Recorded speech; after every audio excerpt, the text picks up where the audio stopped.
Awesome. Perfect. Sounds really good too. Well, it looks good. I can tell. Good. Excuse me. That'll get edited.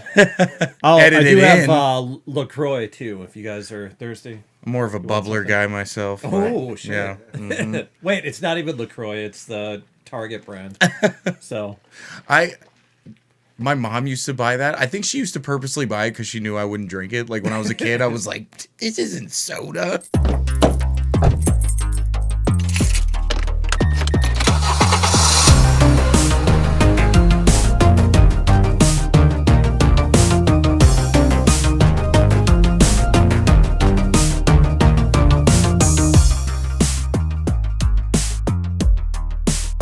What's up? I'm Dakotah Faye, the Uninvited Guest. I'm a hip-hop musician artist from Minot, North Dakota, and just travel the country touring, doing music. Been doing it for about 10 years now, 12 years touring, and it's my life, it's my passion, and it's what I'm all about, trying to spread positivity and knowledge through music and that avenue and everything I can do musically. So, yeah, that's me, Dakotah Faye.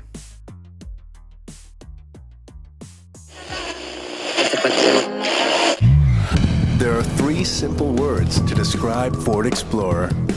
First, most, best. First in class with independent rear suspension. Most third-row passenger room. And the most trusted SUV 11 years running. Ford Explorer, the best-selling SUV in America. Period. If you haven't looked at Ford lately, look again. So my first car was actually my mother's car. It was a 2004 Ford Explorer, and I drove that thing to the death until it didn't run anymore. But one of my favorite stories from it is when I first started making music. This was back in like 2008 when you'd have to burn CDs with your music on it. Nice. Me and Eddie Mack, my brother who I started doing music with, we put our first two songs on a CD and we put it into my Ford Explorer, and we were listening to it like crazy. Yeah. And it wouldn't eject. So that CD is still in that car in some junkyard. Or it's just melted down to metal and whatever the case is. But the entire time that I had that car for about maybe 7 or 8 years, my first two songs were stuck in the CD player the entire time. Did you ever get sick of them? Absolutely not. No, that's awesome. That's so much fun too. Like when you first record and you get that product, you got to listen to it right away. You know, you are your biggest fan. Oh, absolutely. I am totally like, I still to this day, you know, not just in the process of like editing it, mixing it, mastering and all that, but even afterwards, like I am a big fan of my music. I do like to listen to it and kind of critique it and all of that. So I think there's no shame in that. No. It's your baby, you know, It's like your pride and joy. So you might as well enjoy it. See, our problem was we didn't take the time to do any mastering or real editing. Yeah. It was record it, put it on a disc. We got to listen to it now. Yeah. And that's what it was. And then we're like, this is awesome. Let's just put it out like this, you know? Like this. We would do the same thing. Like Rhett could even attest to this. We would do a song and release it the same night. Like just terrible quality. But like that was the fun part. It was like the, you know, sharpening the tools and how you prepared yourself to be a better artist later on. But in those early days, it was so crude. I mean, even back then, you know, having equipment like we're recording on right now was just not a thing, you know. So we're using webcam microphones and we're recording the instrumentals and our vocals out loud into the microphone at the same time. Just absolutely just crude stuff. But those are some of the best times that I have making music, you know, the beginnings, and kind of fueled the flame for my passion now, and to still be doing it almost 20 years later is pretty insane to me. Yeah, we used to have a lot, definitely a more like metal and hardcore scene like that up there, but it's kind of dwindled down now. I mean, even in rap, there's a little bit here. There's still immensely talented artists up there. There's just no real showcases for them to kind of show their talents. We try our best to throw shows and get new people on there and kind of, you know, help the new generation kind of have places to play and stuff like that. But I don't want to be the person that jumps on the bandwagon and says live music is dead, because it's not. But I think at the local level, it's definitely hurting. And Right. Yeah. It kind of goes in waves, you know. It does. It's weird. And then when it's down, and it's easy to shit on and say like, "Oh For yeah, sure. the scene is dead," and blah Yeah, blah blah. it's usually like Right. older musicians that kind of came and went or whatever, that are resentful or whatever for the scene. You know, talk about the glory days. We all are sort of nostalgic for our own time, you know, but I think keeping an attitude like that doesn't help anything. Right. It's better to, you know, bring people up and try to make a change, you know, instead of complaining about it, try to, you know, make it better. I always think that's a better outlook to have. Was there any one local that you kind of saw as, I guess, what got you into artists? Did you, or being an artist, did you watch somebody local, or was it just popular music in general that you were into? Yeah, it was popular music because there were, I'm not going to say there weren't other rappers and stuff in my city or in the state, but like, I didn't know about them. I was in high school. So, you know, local music scene was not even like a thing that I thought about, you know. It was the rappers and stuff on MTV or BET, or, you know, the people wearing the bling and making it look really cool. Like, I was a very introverted and kind of drawn back kid in high school, and, you know, seeing these guys 50 Cent on TV with these cars and all the girls and stuff, it was like, wow, you know, just the utmost confidence. The thing that I love about rap music and hip hop in general is just the confidence that it gives any artist. And, you know, it can be a gift and a curse. It's a very egocentric driven genre, but that's what drew me to it. It really helped me get out of my shell and kind of be a more extroverted person and more confident in myself. So it was definitely a lot of more popular music because, yeah, like I said, up here, you know, local scene was not something I knew about, but, you know, we got a television, so that was what I was watching. Yeah, who are you playing with tonight? Jansonia, it's his tour. He is a legend in North Dakota hip hop. We came around at the same time and we're still doing it, so love Jansonia. And New Rain, who's been a DJ here in Bismarck for a long, long time. He's a good friend of mine too, so us three are playing tonight at Laughing Sun, which is, I love Laughing Sun. Every time I go there, it's awesome. They got great food, good atmosphere. It's a good time. Nice. This at 9:00. This is probably not podcast chat right here. Right, for sure. This will be, yeah, this is, no, you're going to get it out tonight. Weeks. Yeah. Right, as soon as we're done. But yeah, that being said, do you have any other, I know you're on tour right now. Yeah. And this is going to be out in a few weeks. Any summer tours, fall? Oh, absolutely. I'm, you know, constantly booking shows. As an independent artist, you kind of live on the road. So I'm taking a trip out to the Pacific Northwest for the first time, which is going to be awesome. Portland, Missoula, Seattle, that area. I'm going back to Arizona. I like to travel and tour there quite often. I've kind of built like a little fan base in Tucson and Phoenix and Flagstaff. So I'll go down there. Always planning shows. I got some bigger ones in the works. Can't really give too many details away, but as an independent artist, we're always touring. We always got shows. I think for the most part, we just lump some of them together and call them a tour. You know what I mean? But we're always on the road, you know, always grinding. I always feel like that's where you really, you know, make your name and you can interact with people that are interested in your music face to face. There's just nothing like it. Social media is great and it's helped tremendously and it's improved a lot over the years, just your ability to reach people. But being able to sell yourself to somebody face to face and performing is the best part of the gig, I think, for me. Yeah. I saw you mentioned on Facebook that TikTok really helped you out. Yeah. TikTok has been just shit on lately. Of course. Yeah. And I've never used it. Right. So I guess, why do you recommend it? The algorithm is so forgiving to anyone. It's super easy to go viral on there because of the For You page and how it works. Posting a video, I've seen anyone, no matter who you are, can, you know, get pushed out to 10,000, 100,000, million people super easily. It's very accessible. It's just the best working one that I've seen, especially for music. It's just been a blessing. I mean, just this weekend, like in the last day, like 4 random people in Fargo were like, "Hey, I follow you on TikTok. You're Dakotah Faye." It happens so much now. The last 2 years, I get, you know, recognized because of TikTok. Because even if people don't follow me, they see your content. It's very accessible. I don't know. I just wish, you're always like, I wish I had this when I was, younger. It would have been great having this tool in my hand, but it's there now. And I think if you're creative and you're not taking advantage of all the tools that you can, then, or the resources, I don't know what you're doing. And TikTok is a huge one. It's really big. Like I said, I haven't used it, but right. Podcast is new. So I might, I'm trying to find new ways of advertising this. And I find myself being old school and just printing off flyers and putting them on places. Yeah. What is some other advertising you've done that is outside the box? Google advertisements are huge. Even just like meta advertising is pretty good now.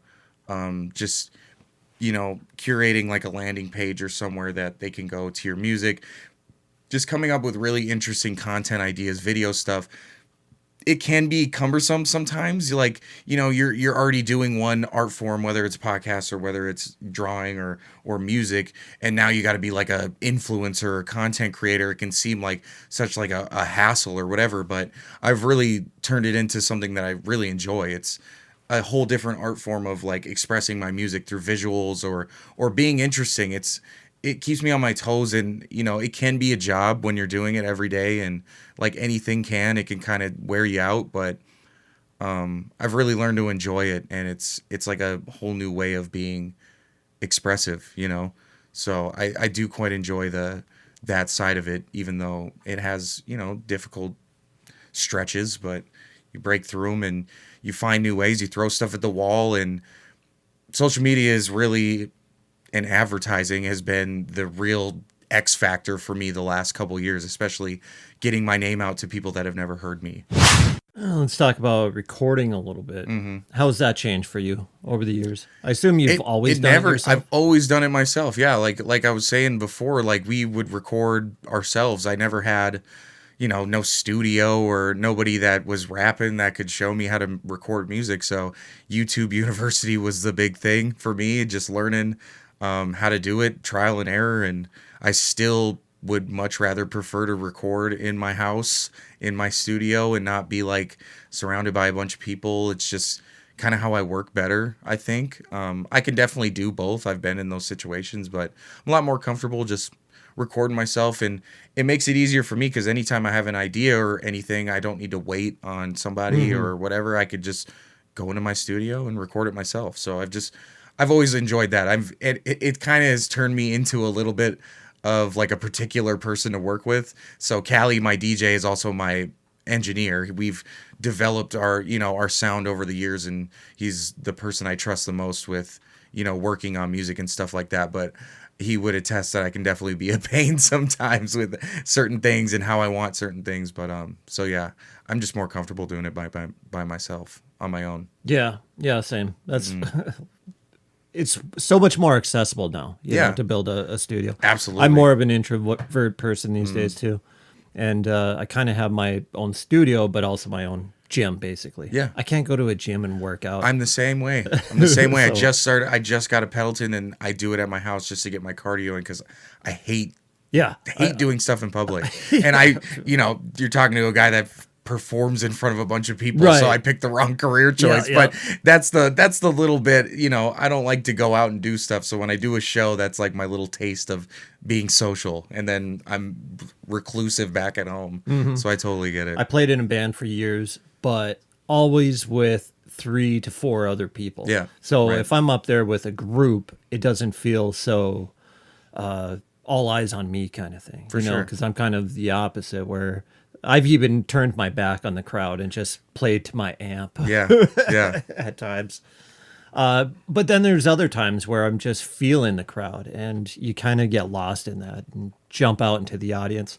Some of my more favorite shows too are the ones that are right on the ground, face to face with everybody. Yeah. The old school shows, hot and sweaty and just people surrounded by it. Yeah. 6 inches from you screaming at you. Yeah. And then those are great. It seems like it can happen if you're getting more popular and bigger venues and events, right. But you lose that almost human interaction. There's something that's missing when you're up on a big stage, right? And there's like then a they have that huge guardrail. gap. Yeah, Yeah. You kind of feel distance from. yeah. It's way more intimate no when you're just right there with the people. Right. And I always love those shows. And the ones we did like on stages that were feet off the ground and just way back, just felt weird and awkward. For sure, I agree. Yeah. There is some sort of like disconnect there with the energy, and I performing for so long,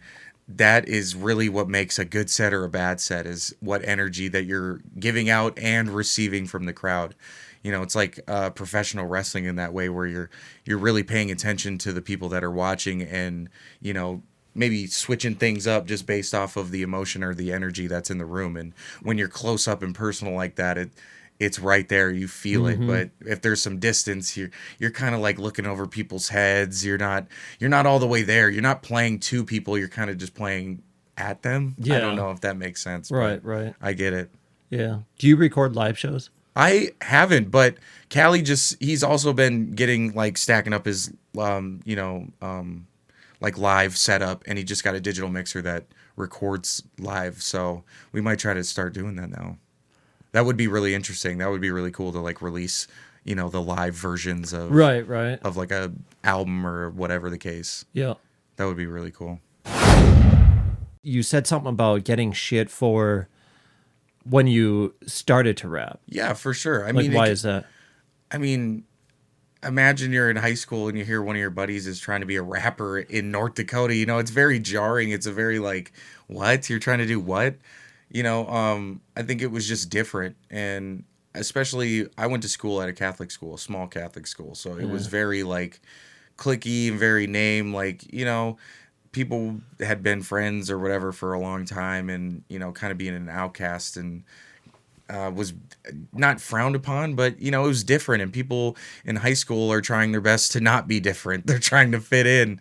So the more, you do something like that, the more you stick out, and people have opinions on that. And I think the older I got, and the more I've realized it was more of their own projection of maybe they weren't doing what they were passionate about, and seeing somebody else do it was, hit a part of them inside. So right, yeah, you just gotta shit on somebody. Yeah, for sure. High school is just like that in general. Any high school is like that. There's gonna be, that kind of culture. But it really helped me develop a thick skin, because, like I said, I was a very quiet and shy kid. I'm very loud and talkative when you get to know me, and but I think those years definitely hardened me up a lot, for better or for worse. It helped tremendously in the long run, because now, you get a negative comment on the internet or whatever, and you brush it. Like, I can brush those off like nothing, because it, none of that stuff means anything. I know those people don't matter in my life. So, but it's also, at times I can be very guarded when it comes to relationships with people, or relationships or like that. So there's a balance that you have to have going through stuff like that. And, being in very, a high school kid, it's a hard lesson to learn. And it's a very thin line that you got to draw at a young age, of trying to balance being open and being guarded. So it was something that I think that a lot of kids have this very similar experience, but for me, it felt like it was 100 times because of what I was doing, trying to be a rapper in North Dakota. So do you feel like you had that moment where you proved yourself afterwards? Maybe a performance some of those people were at, or definitely. I mean, some of the first shows that we ever did, playing this big house party. We always talk about this show, but playing this big house party out of town, and it was kind of a legendary party. There was all of our friends and classmates over the years, and getting to see us perform and stuff. And then a few months later, I think, right out of high school, opening for Bone Thugs and Harmony in Minot, which is like a well-established, rap group from the 90s that have sold millions of records. So you're on the same stage as those guys, and people start taking you a little bit more seriously. So over the years, definitely have won over a lot of those people, even from high school. Yeah, that's amazing. I didn't know that. So how did that come about? I don't even know. Rhett, do you know? How did that even... Did you just hit him up? Yeah, we used to just email It was Jade Presents, I believe. 100 people and get 99 no's, Yeah. Get the one. Get the one, yes. Yeah, we would knock on any door we could, asking to play. Can we get on this show? Yep. Just being the annoying little 20-year-olds trying to get our name out there. That's how I booked bands as a promoter that would come through Bismarck. It was just always emailing bands, and then you'd get a couple responses here and there. Yep. And it was like, yeah, we're going to be in that area next summer, so we'll take you up on that. Mm-hmm. Yeah, pretty amazing. How much you can accomplish just by being a little delusional. You gotta be delusional. A little bit. That's the whole. I was just telling Rhett this. The whole thing. If you want it bad enough, you gotta be delusional about it. Yeah, you have to. Yeah, I like that. I assume you've already done an autograph here. Somebody had to. Yes. Yeah, for sure. What was that like the first time somebody was like, "Please"? Like this. Me? Like you want mine? I remember practicing my autograph in high school, like when I first started, like this is exactly how it's going to look. This is it.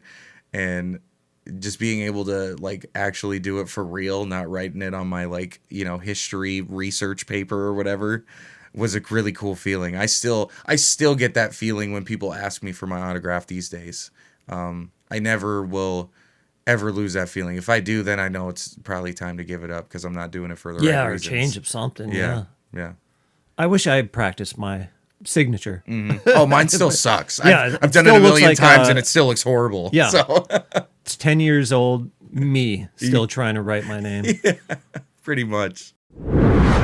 What's been some of your favorite shows? Like you brought up house shows, which I've done before, and they're amazing. They're always great. Yeah. There's something great because it's way more intimate than exactly. And it's a little dangerous, Yeah. You can get shut down at any time. There's something about it that feels like you're doing something bad, feels rebellious. It feels like the roots of especially hip hop music. It was like block parties and house parties in New York, you know what I mean? That's really where the genre comes from, and so yeah, those ones are always excellent, but getting to travel and do shows at every single kind of venue, big, small, whatever, there's always something that you find that you like about every single place that you play or every single show that you do.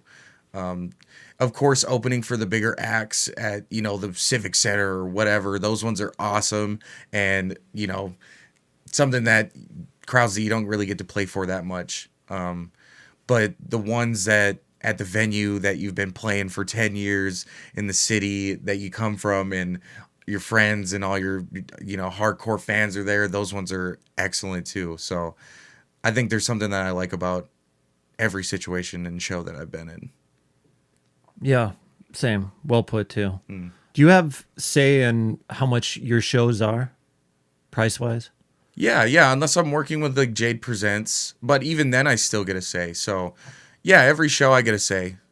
It fluctuates on market. Really depends on like what my standard has been in that city for a long time. Like, say in Minot, I love my hometown and I always want to give back. So every time I do show there, it's always like $5 or whatever the case is. But, you play in Fargo and, I'm playing bills with better artists and people that draw, and you might charge 15 or 10 or it's 10 tonight at Bismarck. So it fluctuates depending on the market. But yeah, you get to dictate that kind of stuff, which is nice. You brought up you like minimalistic album covers. Yeah. And that's what you were doing with your new one here. Mm-hmm. The past few, I've been working with this photographer, Nick Marshall, Slideshow Creative. He's done my last 2 album covers. He's an incredible artist, just his eye. And I really love like paintings that are abstract, or, you can kind of get your own idea of what they are, but they also tell the story so vividly without words. You're going to get words in the music. So I think having a bunch of words on the album cover is kind of redundant. The music should speak for the theme and the topics in the album for themselves.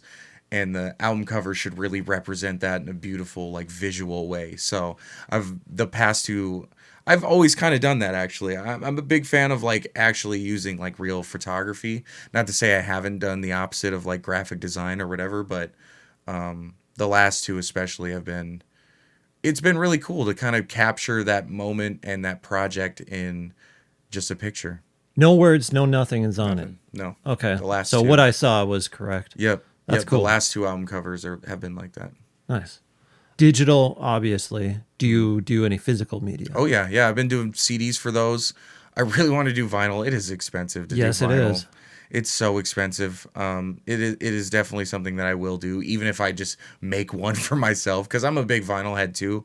I collect those like crazy, so I will definitely do vinyl. But I have been doing CDs. I've always done like crude burnt CDs, like when I was younger, but now I'm actually going through. I think Atomic Disc is the company that I go through to make nice CDs. So I've been doing hardcovers. Okay.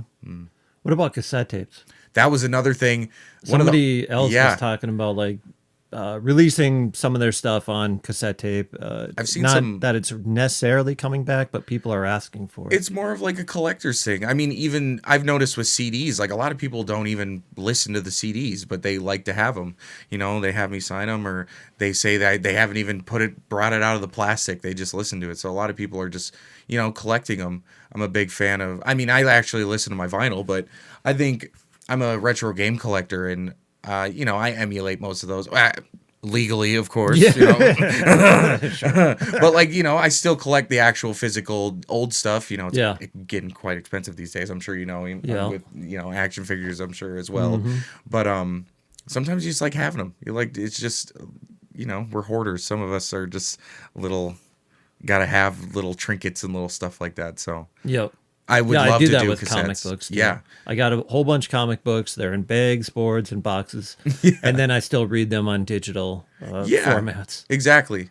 So I think cassettes would be great. Definitely a big difference with comic books digitally, and then your old comic book, just that smell and that feel. Yeah. And then you can look at the whole panel sure. and the artwork as it was kind of meant to be. Yeah, absolutely. Some people are like that with vinyl, or they're... Yeah, the sound it's different. It just has a certain sound to it, and I totally agree.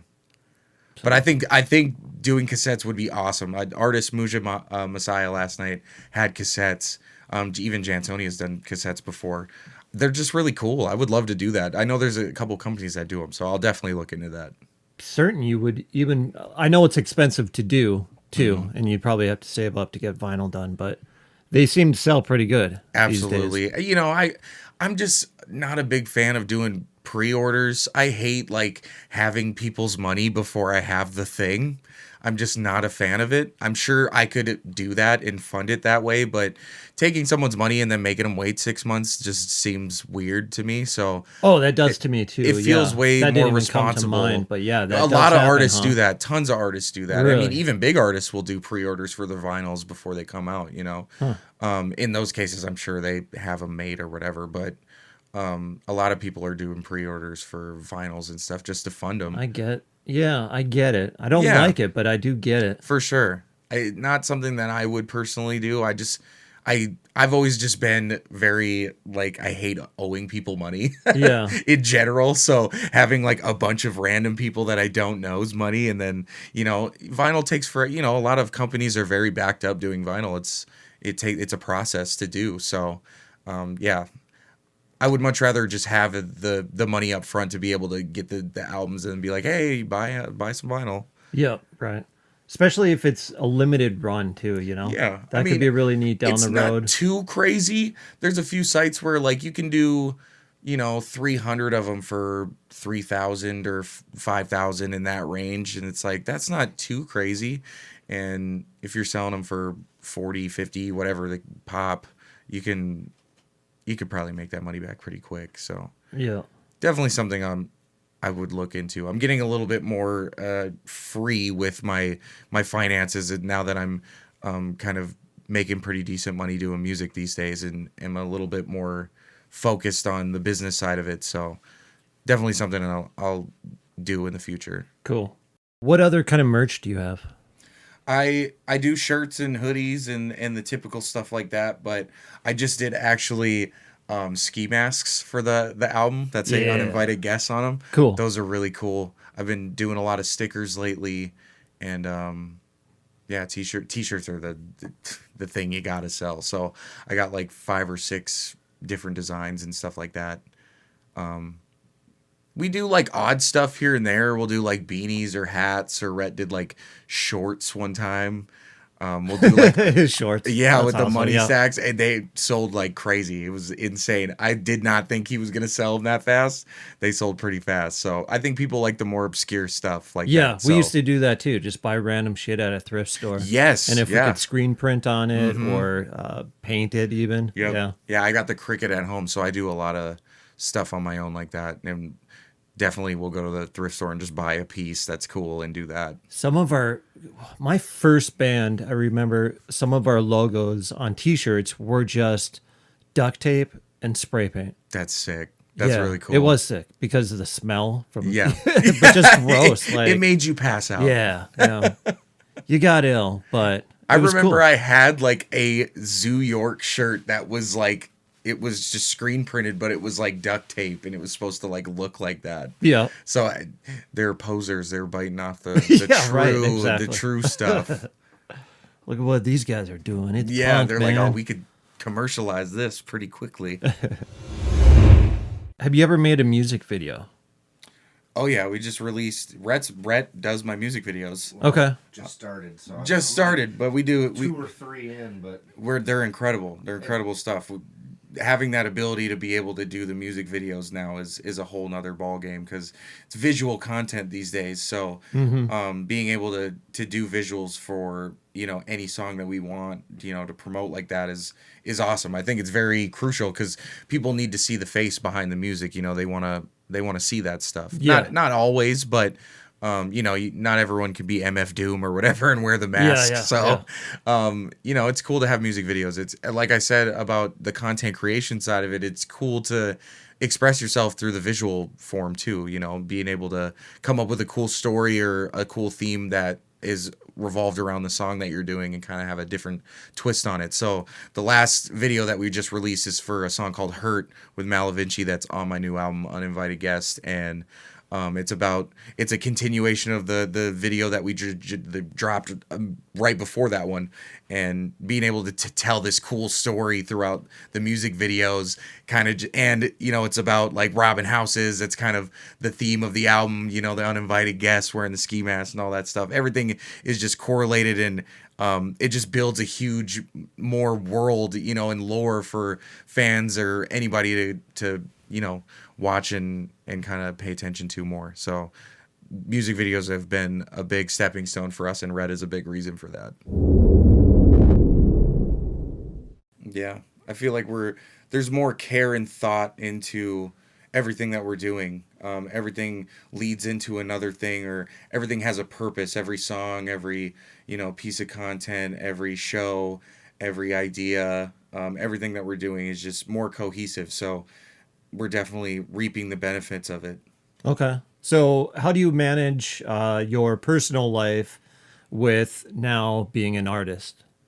I've always had to do it, so it's not really something that's new for me. I have the ability to do what I love and still do my 9 to 5 to kind of help, finance the other side of it.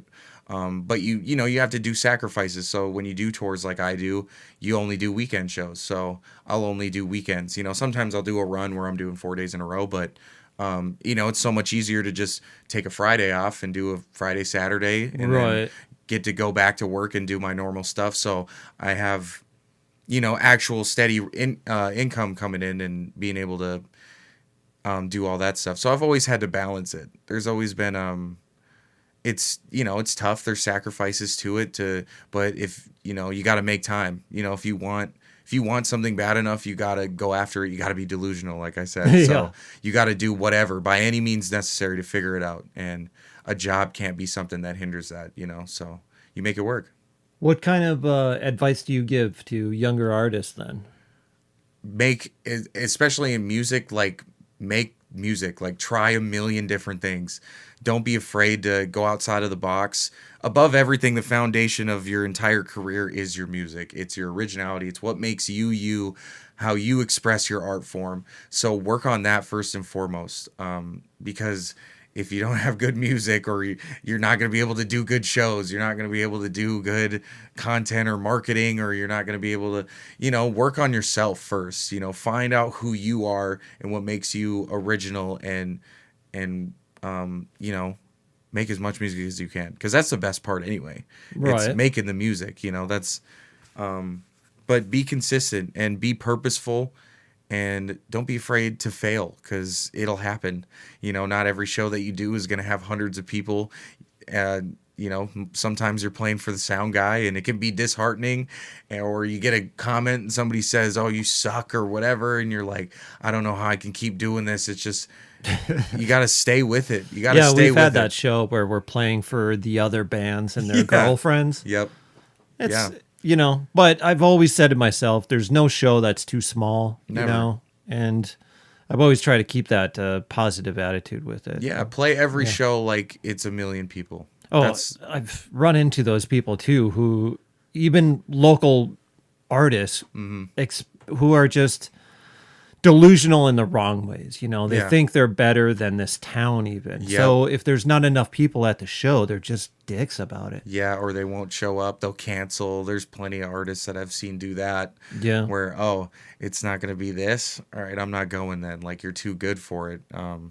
That's not a good attitude to have, because other artists see that. Other venues see that. Techs see that. Staff members see that. Everybody sees that. So, and the only thing you got in this world is your word. So you better, stick with it, and lose the pride. Lose the pride. There's no growth there. If you don't think there's any room for improvement, you'll never improve. I think one of the biggest things for this point in my life was getting sober. That was the thing that really allowed me to take a look at my life and realize where I was at, and the people that I hurt, and all of the situations and opportunities that I squandered because of my own selfish desires to fill some sort of hole in my life, making excuses for my life because maybe I wasn't as rich as some other people, or not having both of my parents around, or, not being the most popular kid in school. I used drugs and alcohol to kind of fill that hole. And when I first became a musician, it only fueled that fire, because that lifestyle is so, projected to artists as like, you got to be a rock star, you got to live this sort of life. And I spiraled pretty quickly, and I lost sight of a lot of relationships with people that meant a lot to me. And trying to mend those things has been the biggest eye-opening experience, not just musically, but just personally with my life. The last 2 years have been incredibly successful for my music career, but they've also been incredibly successful of mending my heart and, kind of patching up the scars of the stuff that I let fall to the wayside, being blinded so much by my own insecurities. So I think that was the biggest thing for me that made me who I am right now that's talking to you. Wow. Good on you, man. Thanks. That's impressive. Thank you. 2 years? 2 years. Wow. Like 3 weeks ago, 2 years. Me and my wife did it together. It was pretty crazy. I did it for so long. And I don't know. You hit rock bottom a million times, and you try to quit a million times. It's not like it was a one-time thing. It was gradually you get sick and tired of being sick and tired, waking up, with the worst hangover you've ever had in your life, wondering, I'm never going to do that again. And then you do it again. So it's just the way it is. Yeah. But yeah, I'm very lucky that I have friends like Rhett and my wife, and people that really love me, my mom, that stuck with me through all that shit. And now trying to fix that and just be successful. And yeah. Sweet. Thanks for sharing that. Yeah, of course. Thank you. As a hip hop artist, what do you travel with as far as doing a show? Definitely. I mean, you got a huge tote of merch. That's the biggest thing. It depends on if, Callie's with me, DJ, you got DJ equipment with you. You got your I've learned to pack all of your like clothes and all of that stuff as minimal as possible because we have so much rapper and artist crap that fills the car up pretty quickly. You get really good. I suggest artists studying like Tetris and being able to fit stuff, like cram it into a little tiny sedan because you're going to have to do that a lot. Get used to sleeping in cars. It's a lot of like gas station food wrappers all over and and all the lots of energy drinks. Oh yeah. So you're taking and then the farts come with that. Oh man. yeah. Oh man. Yeah. Especially when you're traveling. Oh boy. Yeah. And if you're driving and you're doing it, you can lock the windows and be real devious about it for sure. So you're carrying a lot of you're carrying a lot of like things that you don't quote unquote need. Right. It's mostly like other stuff. So get a trailer or get something with a pickup bed or something. Get some room. That's what you need. Yeah. When we were traveling, it was, you put it right when it came to Tetris too. Trying to fit the amps in this section. You never think you can, but you figure it out. The drummers with their drums and how that shit would fit in there. I don't have to. I'm not in a band, so I don't have to deal with that. Would be crazy. Yeah, and then at the end of the night, when we were all drinking, we would just be too trashed to actually put everything back together like the way it should have been. Yeah, so you're like, how did we fit all this in there? Yeah, it was the first time. Yeah.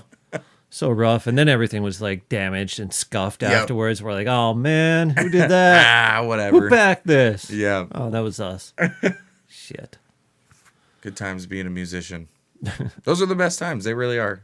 Yeah. Hanging out with your friends and having a great time.